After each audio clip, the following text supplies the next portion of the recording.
Ronda Rousey likes her own tweets, and the Irish slang word for toilet is Jax.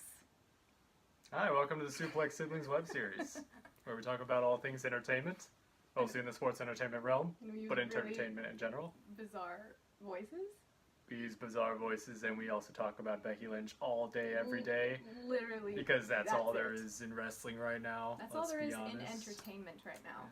Yeah, the only entertaining thing in life. Even in MMA, people are talking about a professional wrestler. I'm Chris. I'm Chris Lynn, and I am in awe of all the things happening right now.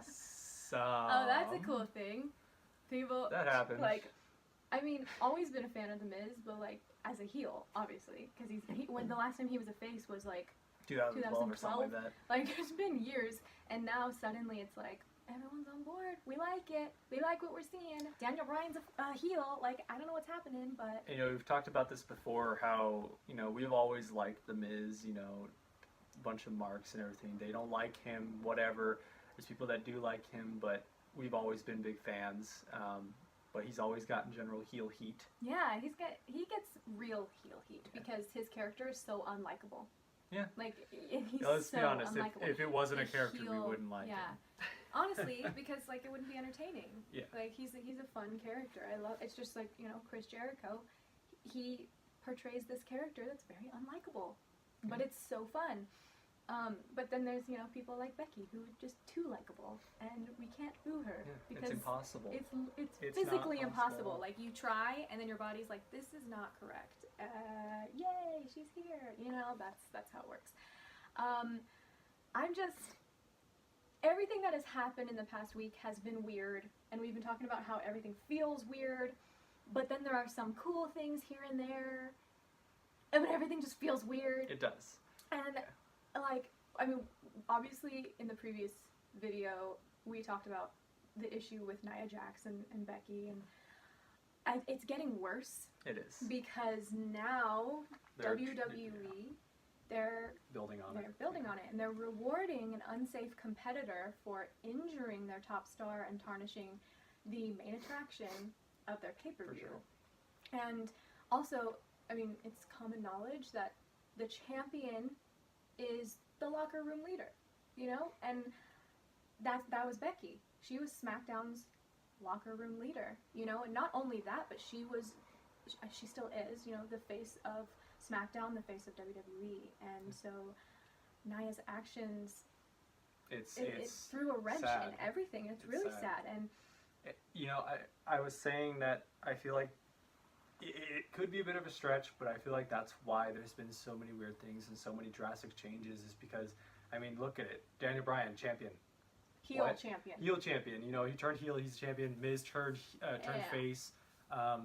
Before the injury, Elias turned face. I'm glad about that, That's fun. But at Survivor Series. Charlotte Flair. Oh my God. I loved it. Like, Charlotte snapped, as they said about 8,000 times. She snapped, and we all saw it. But Crazy Queen. I like that. Like, it really is, because if we see, her presence on social media has become very Joker-esque. Yeah, like, what's going on? Like, literally, she's quoting The Dark Knight and all that. But, just seeing her, I think I can speak for everyone when we say, like, the Queen gimmick has always been where she shines. Yeah. I love Queen Charlotte. And the way that she handled that situation, it kept, number one, that was kind of a way that we had seen Becky winning. Yeah, that was the best case scenario for everyone. We talked about it before. Ronda is the only one that gets hurt if she loses. Exactly. Anyone else that would have lost, it would have been fine, because of they're portraying Ronda as just, she's Ronda Rousey. But breaking down like that whole moment, Charlotte looked so strong. She did. Physically and literally, yes, but she looked so strong. The way that she, like I said before, earlier today, my favorite moment in sports entertainment is Charlotte Flair towering over that referee and just staring him in the face. That is iconic. I'm a fan. When's the last time you've seen a woman that has done the whole, shoving all the referees out of the ring thing? She manhandled all those I think China men. was probably the last one, if not Beth Phoenix.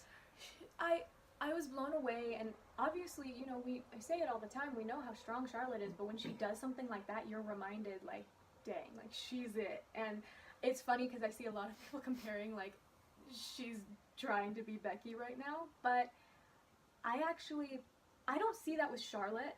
I can see where people are making that because Becky is Becky, and so of course anything coming after Becky is going to seem like a copycat. Yeah. I think Charlotte is falling back into Queen Charlotte, but with a Becky twist, because what Becky did on last Monday when she stormed the castle and ended up with a broken face, she really set the bar and she opened a new door for the women. And for everyone, I think. And because think about Daniel Bryan turning heel. It's like everyone's taking a page out of Becky's book. Right, and that's what just yesterday I was saying, how it almost seems like they're taking all these drastic steps to kind of cushion everything, because with the concussion, you know, you don't know what's going to happen. Like, was it Lance Storm that you said was saying, you know, she could be cleared tomorrow, or she could be out for a year. You know, you don't know what's going to happen. Yeah. So they kind of need to fall back. It can turn into a career-ending injury, because those things are no joke. And they need something to fall back on. So I think that's why they're doing so many drastic things right now to try to cushion everything. Because you brought up a good point before that, you know, Charlotte doing this, if they have to take the title off of Becky, they need the fans to be okay with Charlotte holding it. Right.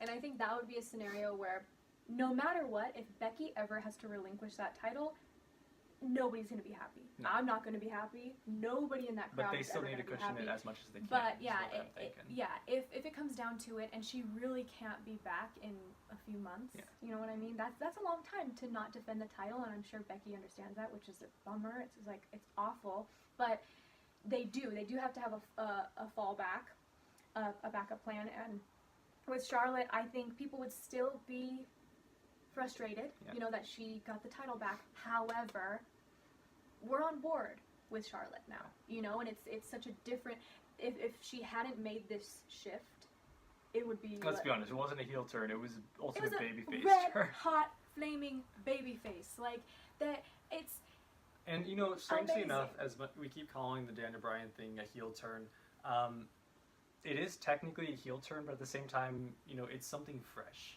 It is. It's interesting. As I love AJ Styles, but his title reign was getting kind of boring. It was dragging on a bit long. I would have loved for him to have, you know, been, you know, top 3, whatever, longest title reigns of the modern era. If something was going on with him. If something was going on, but it's been very stagnant for a while. And you know, to their credit, the Brock Lesnar Daniel Bryan match was actually really good. It was. I actually, moment, like we kind of thought, we believed Daniel Bryan was going to win that, and that was excellently orchestrated. And that's one of those things where, you know, I still stand by the fact that AJ Styles Brock Lesnar was Brock Lesnar's best match. But in that match, I knew the entire time, I was like, AJ Styles isn't going to win. You know, I was like, Brock Lesnar is going to win this. I remember when Daniel Bryan won the championship from AJ Styles, we were talking about how Daniel Bryan's always been the guy who he could win. You know, he's the guy who wins. Just, you know, you wouldn't expect it, but he does, because he's ultimate underdog, whatever. So even going in, I was kind of just like, what if? You know, and then when that happened, with the low blow and all that, it kind of, it built that tension. Everybody kind of clenched, and we believed the story for a minute. And I think all in all, Survivor Series, God, that was like a 3 out of 10. I mean, it was weird. Honest, it was a strange pay-per-view. The only good, the board was weird. The only good parts were the Charlotte Ronda match, snapping, and well, even the match was decent. It was a good match. I mean, that was probably Ronda Rousey's best match. Deliver, I think. I think that was Ronda Rousey's best match so far. I agree. Charlotte is very, very good at making, well, putting on a good show, obviously, but also making other people look strong, putting them over. Absolutely. She's always been great at taking bumps. Yeah. And a lot of people, you know, give her a hard time. They say, like, oh, she botches here and there, and that she doesn't sell properly. I would just like to point out that she hasn't botched nearly as much since she stopped her feud with Sasha Banks. But you know,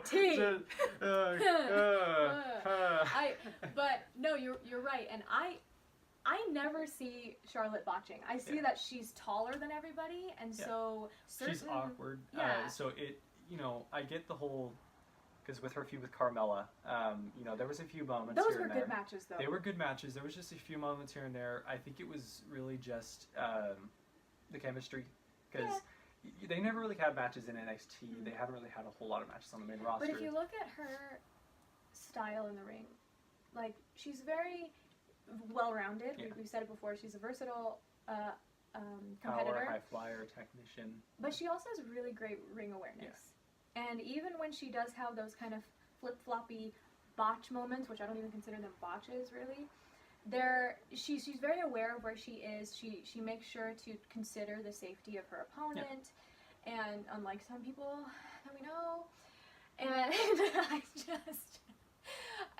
I don't understand, like, the hate that Charlotte gets for her in-ring ability. That's never made sense to me, because she's genetically superior. She's one of the best on the roster. Incredible. She's not incredible. Even just of the women's wrestlers. She's one of the best on the roster. Yeah. And then, like, from day one, like, she and Becky have been the driving force of the women's evolution, and now Becky is the entire company. People are talking about her on a scale of, like, she's not even a women's wrestler. She's a wrestler. She's an entertainer.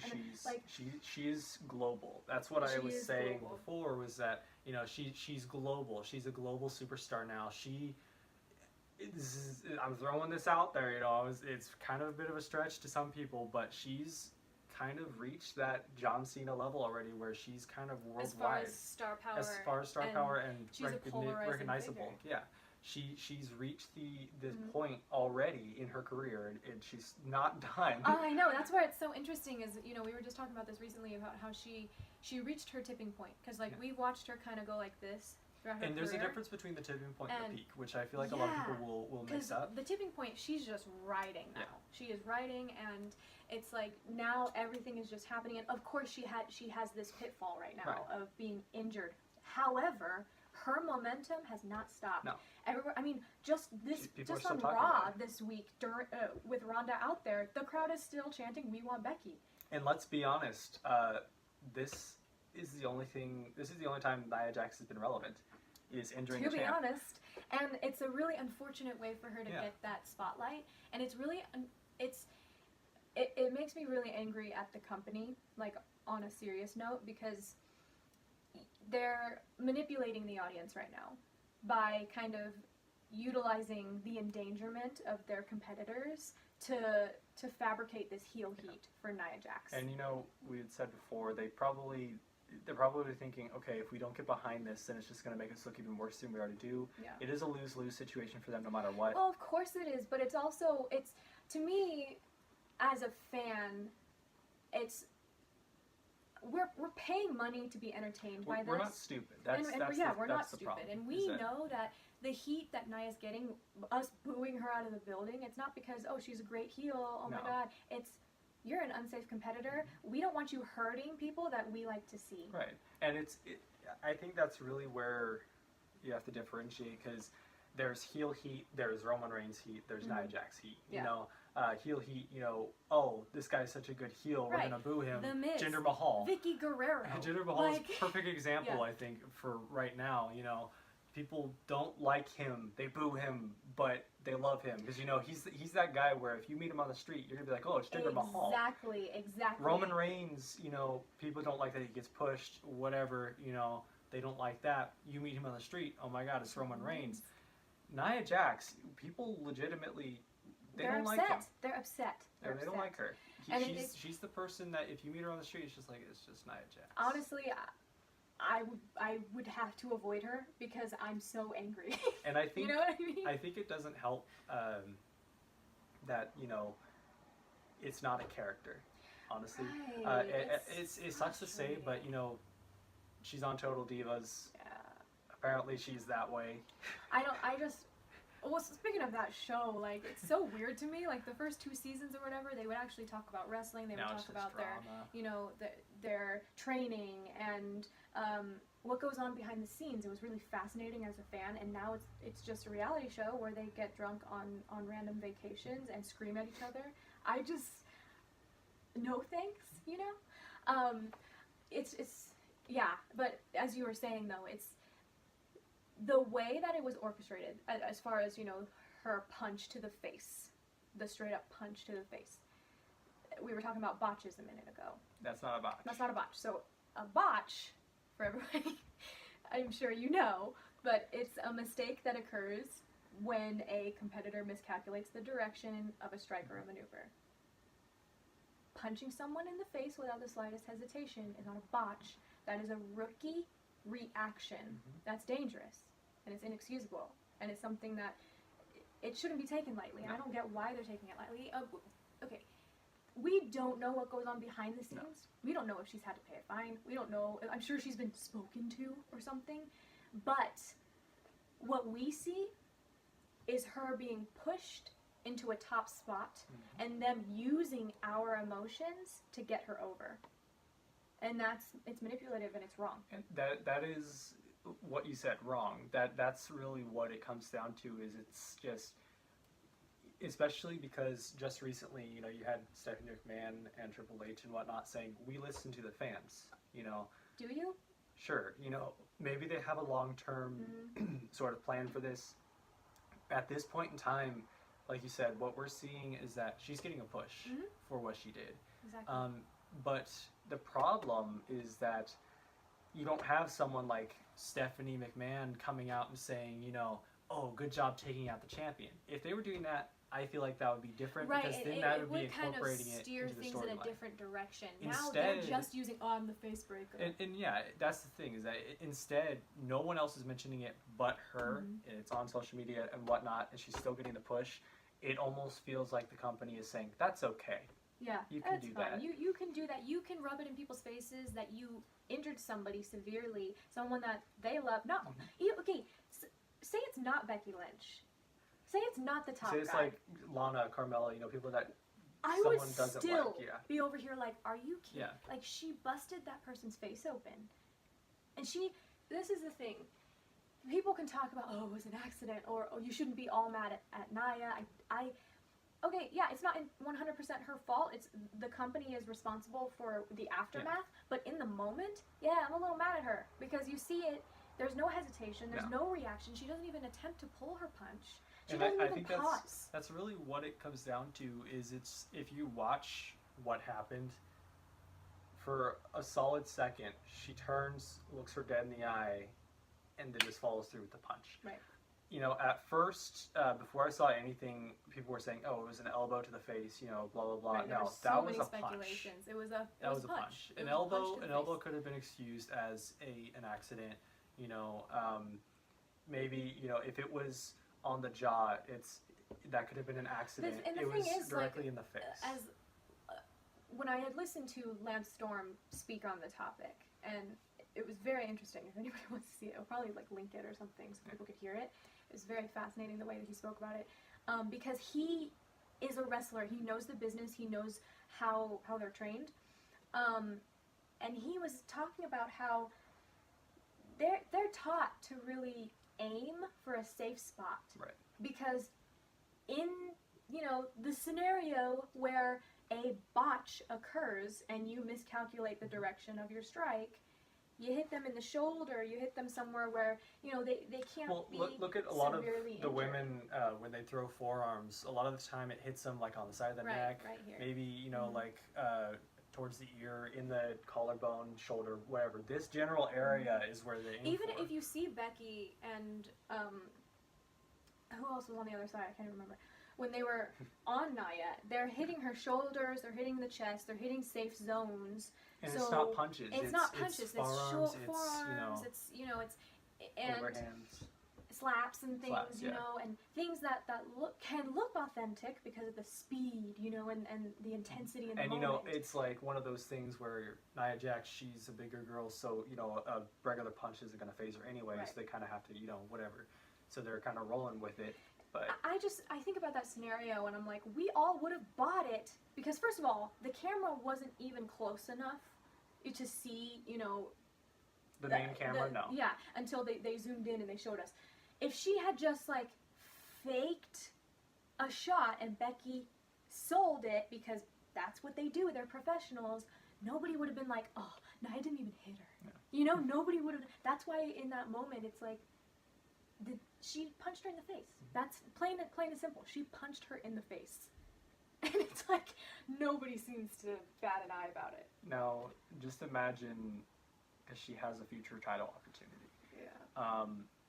If they ride this momentum, you know, they're trying to put Ronda Rousey over as a babyface. Imagine them having Nia Jax win the championship. That would be. I feel like horrendous. I don't think that's what they'll do. I honestly don't. But it's one of those things where I don't know what they're thinking right now. When it comes to Ronda Rousey, I think this is a perfect opportunity for them to get her over, because she's not over. She's really not. If you saw, I mean, she's from Venice. They're in LA. After she gets beaten up by Charlotte, they're chanting, "Thank you, Charlotte," and we want Becky still? Yeah. Like, she needs to get over.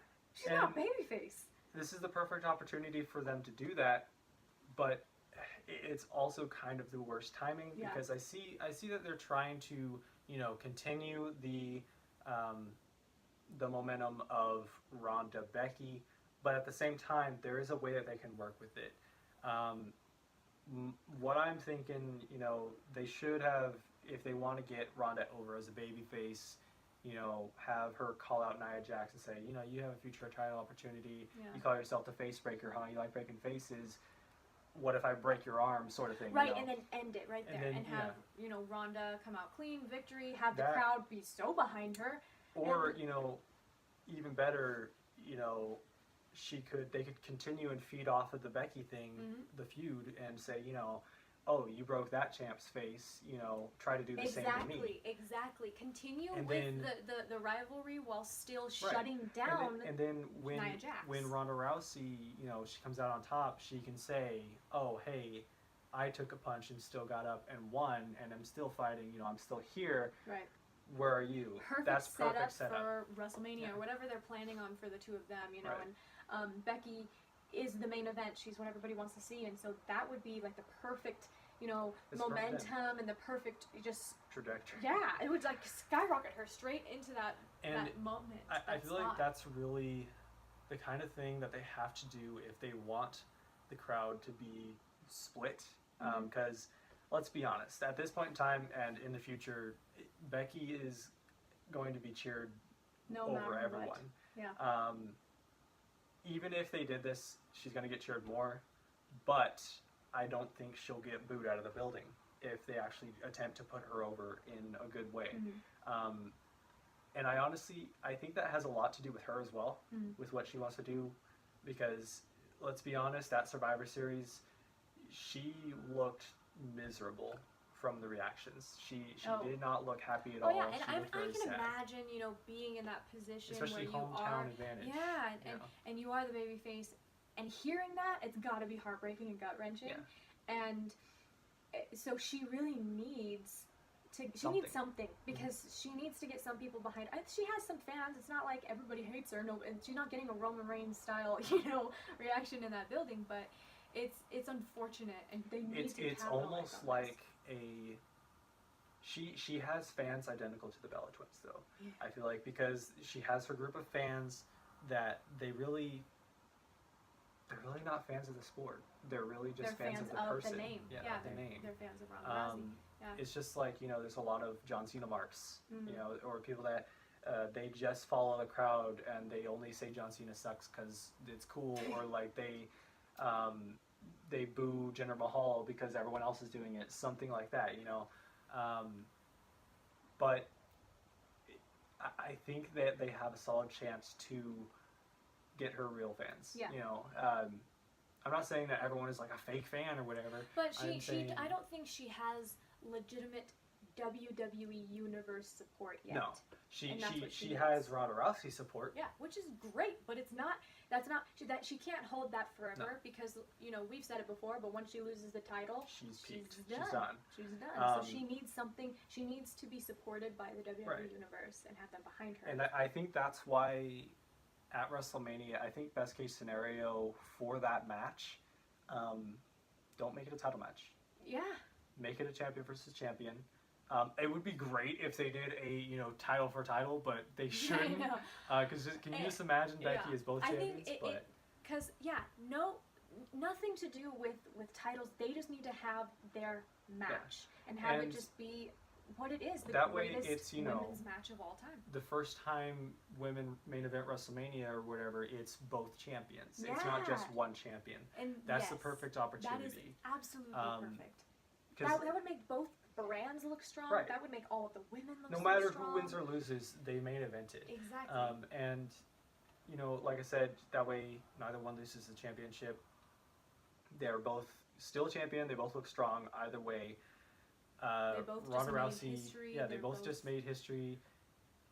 It's just that's a win-win in my opinion. Absolutely. 100%. As much as I'm like, Becky better win. I know. At the same time, I don't think that's one of those things where it would really hurt anyone. Although I do feel like come that match, no matter the reaction for Ronda Rousey, if Becky loses, people will riot. Oh yeah, I'm sure. But think about it though, no matter what, it's going to be a great match. Yeah. I think about like the Evolution pay-per-view, like we've said a million times, it was weird. All of it was kind of awkward and weird, but she and Charlotte, match of the year. Amazing. Incredible. Not even just women's matches. Well, I know, and it's actually one of the better matches in general of the past year. That is more. I've said it before and I'll say it again, that is the best women's match I've ever seen. Yeah, it's incredible. It was so good, so entertaining. Charlotte Ronda was really good.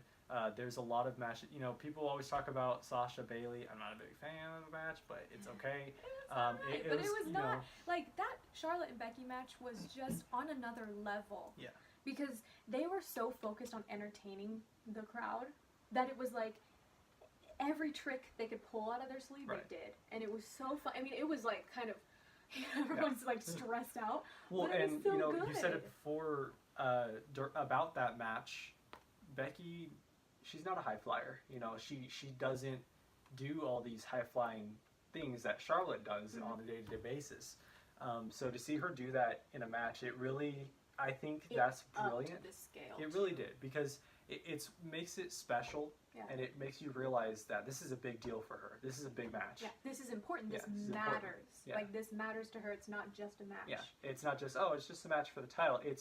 This is a make or break match for her. That really, I think really sells her. That's what solidifies her as, and Charlotte in that match, the pioneers of the Evolution. The ability to put on a show that well, to tell a story that well, and literally just leave it all in the ring. Like, they left it all out there. It sounds so cliche, but that's true. What it is. That's what happened. That is what happened. We were all just stunned silent. Like, this isn't the main event. Wow. And that it's kind of a throwback to when she first got over in NXT. She had the match against Sasha Banks for the title. She didn't win, but that's really when the crowd started to get behind her. It was when she first dyed her hair. That was the beginning of the steampunk gimmick. The real Becky was the match. Lynch started like to come I said out. in our first Becky video, that was the one that made me realize, like, wow, women's wrestling. It really made the crowd realize as well, because no one really cared about her. They only cared about Sasha Banks. I was always just like, I don't get it. Why does no one like this chick? She came out. She was in the middle of the match. Everyone was cheering for Sasha. Well, Becky carried that match. The arm drags. She's so all clean. of the power like, moves. No disrespect to Sasha, but Becky carried that match. And I feel like that had a lot to do with just the way that they executed it, because they were trying to portray her, because they knew, the fans aren't as fond of her as they should be. We needed to see her in-ring capabilities, like put not just put the spotlight Sasha, on her, and that's what it was, and it showed just like everything exploded. I remember the end of that match, because Becky going in, she was the heel, and coming out of it, she was the ultimate babyface. Everyone loved her. At the end of the match, I remember it very distinctly. It was very much like a, wow, this is happening sort of thing, because the crowd was singing her song, like when they were doing the whatever it's called, the Devil Horns Rock On, whatever. can't think of the word for it, but it was surreal. I think that's what the word really is for it. It's just like this is the start. And I think that's what makes her such an incredible superstar. Though is the fact that she started from the bottom. She started from the bottom, but the fact that we felt that. Yeah, because we know that that's how she felt. Right, and but the fact that we felt it. I think that's really what big. solidifies her spot, is that there's such a great connection with her character, with everything that's going on with her right now, with the concussion, with people were saying, "Oh, give her a show." Like, don't. No. Yeah. I think this is perfect. We have just enough of a glimpse into her life without knowing every little detail. Absolutely. And that little package of her when she found out that she couldn't perform, it was such a treat for us. I mean, it was heartbreaking to watch it, but it was such a treat because we don't get that from her life, but that's a good thing. It is. Because like she's very authentic, and we already have this idea of who she is. We know that. And there are some things that are just kind of sacred that are part of her life. I had said that she does a really good job of blurring the line between kayfabe. She keeps kayfabe alive while not being kayfabe. Right. Because her character is a part of her. It's so authentic. And look at her social media and everything. Her social media, there's little bits and pieces here where it's just Becky, and then there's other pieces where it's like, this is her character, this is that. It's brilliant. She posted a pun on her Instagram story yesterday. A classic Becky. Back. And oh my god, this morning she had that pun against Rhonda where she's like, do you have meanness and envy or whatever? And it was just hilarious because Rhonda's being weird about the millennial man situation. I think that's really something that and when I say they, I mean, whoever's writing for Rhonda, I think they really should pay attention to the fact that Rhonda's really struggling in the promo department, and it's not because, she's new, whatever. It's because she's saying the same thing in a different way. Right. And the fans aren't stupid. Like we've said a million times, they know. Mm-hmm. They realize it. She either recycles her own promos or she literally piggybacks off of what Becky just said. Yeah. And that's why it's kind of like, and I get it's difficult, but at the same time, it's like, girl. And that's the thing though, is that if you have people like a specific team basically writing for you for your promos, I think it should be better than that. I agree. It shouldn't be. I mean, then again though, she is competing with somebody who beat Chris Jericho in a Twitter war. Well, what? So I'm just saying. That's another topic for another time. That's an hour video on its own. That was crazy. But I mean, all in all, everything that's happening is so crazy, and we didn't even touch on NXT TakeOver, but I don't even think we have to because, like the fact that comes before the Survivor Series. I think we could touch a little bit on it. I think first of all, Velveteen Dream almost killing himself. But Velveteen Dream Tommaso Ciampa. That was an amazing match. I think every match on the card was really good. King of the Bros, fantastic.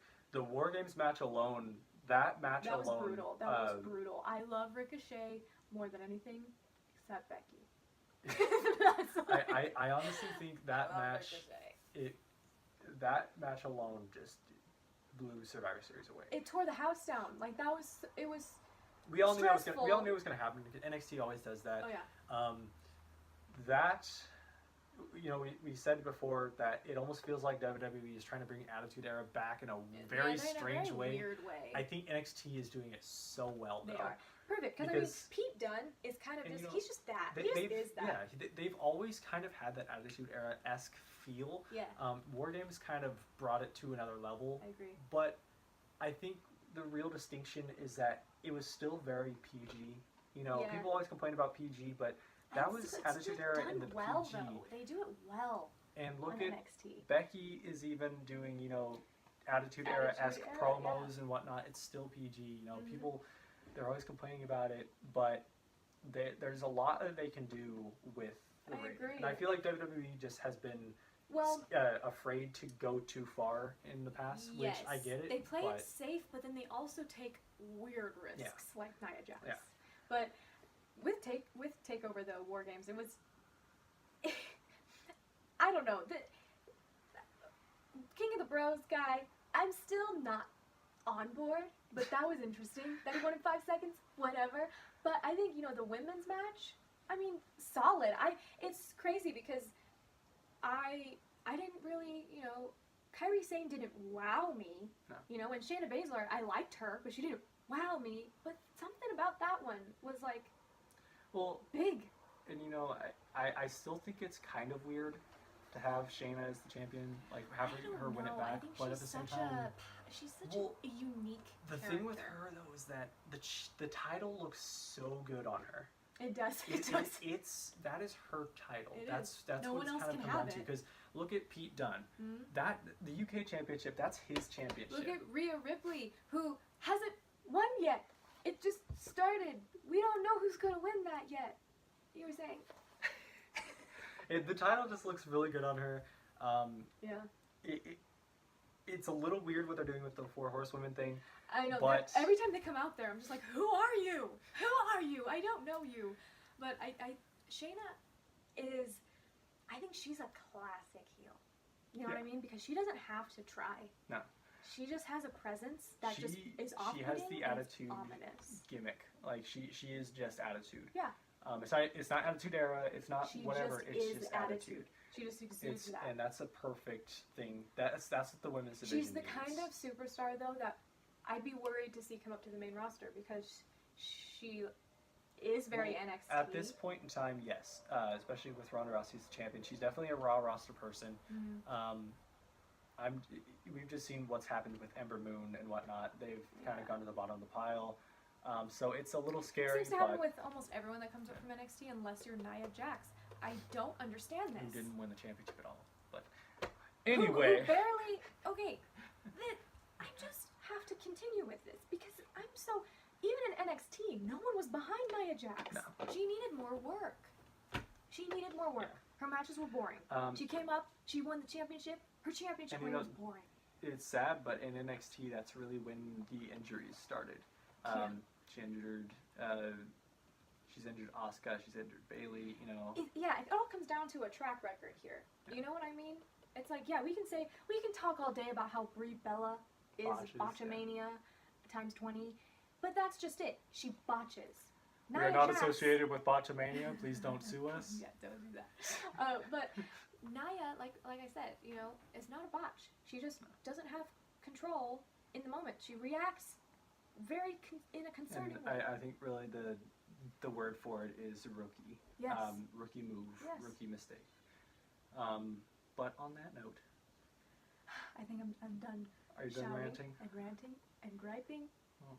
If you have any, you know, if you want to sound off, let us know your thoughts. Well, I mean, somebody else other than me is shouting. I think I've said a lot about just everything that's going on. I hope Becky recovers soon. You know, I saw a picture yesterday on her Instagram. She's in rehab, basically, and trying to get out of doctor jail. But other than that, you know, to all those of you in the States, which is probably everyone watching, happy Thanksgiving. And if you're not in the States, happy Thursday. Yeah. Happy late Canadian Thanksgiving, which was like 2 weeks ago. Whatever day it is that you're watching this. Happy life. You know, it might be Friday for them, or it might be Wednesday. I don't know, man. Who knows? Whatever. Just you know, happy November. Happy Movember. No Shave November. All of that. So yeah. Thanks for watching.